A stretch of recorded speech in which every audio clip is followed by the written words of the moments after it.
So real quick, as a part two to this video, because I'm in the car and now I'm right here, right now, I guess a way to get around borrowing somebody's, well, not get around, but with borrowing their MC number. You know, there's a discrepancy that needs to come up in terms of conversation. But let's say you're keeping your insurance policy, you're allowed, this other person's allowing you to borrow their MC number, but you're keeping your insurance so you can get the age on your authority, which is what you want, because you're using somebody else's MC number because there is age on their authority, which you're able to get more loads with, depending on who your dispatcher is and depending on your hustle.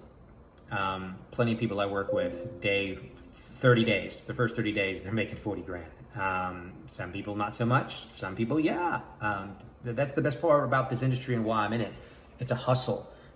The more you work, the more you can earn. And that's why I've been doing this for a decade. But going back to the topic, if you're borrowing somebody else's MC number, you're keeping your insurance policy.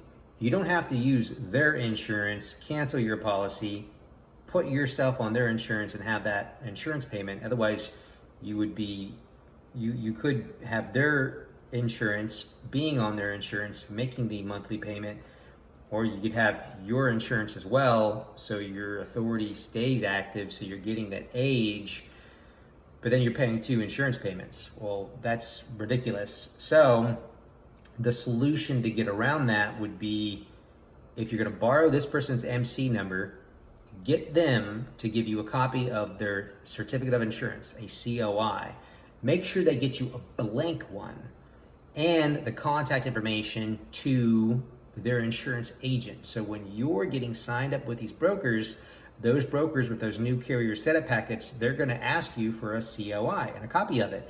And the name of your MC, which you're using your insurance, you want the names to match up on the carrier packet that you're filling out because you're using somebody else's MC number to do their load, and you need to submit a copy of the insurance, which is their insurance.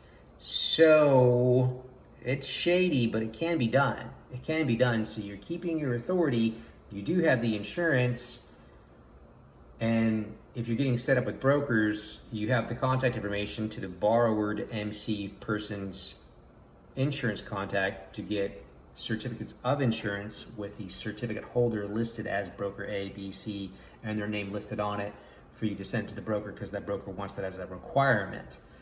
So if you're following what I'm saying, it can be done.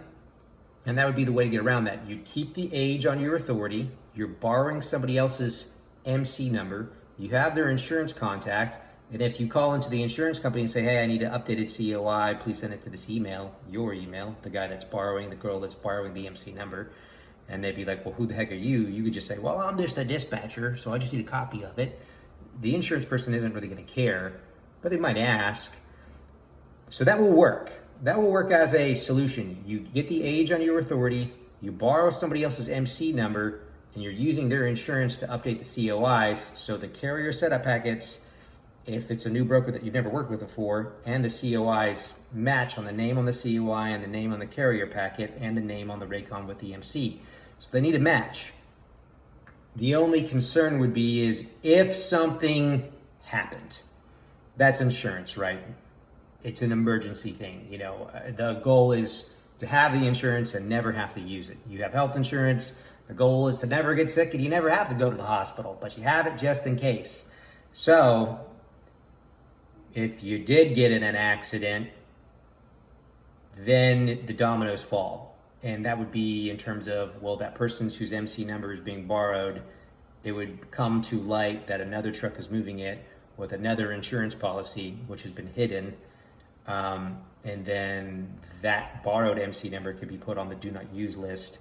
And the carrier that is now borrowing the MC number, who's trying to get the age on the authority, they would be put on the do not use list at the same time. So the broker would flag both of them. Worst case scenario, if you didn't get in an accident, if you did get in an accident. But that's the solution to get around it. Anyway, call me. Catch you in the next video. Bye.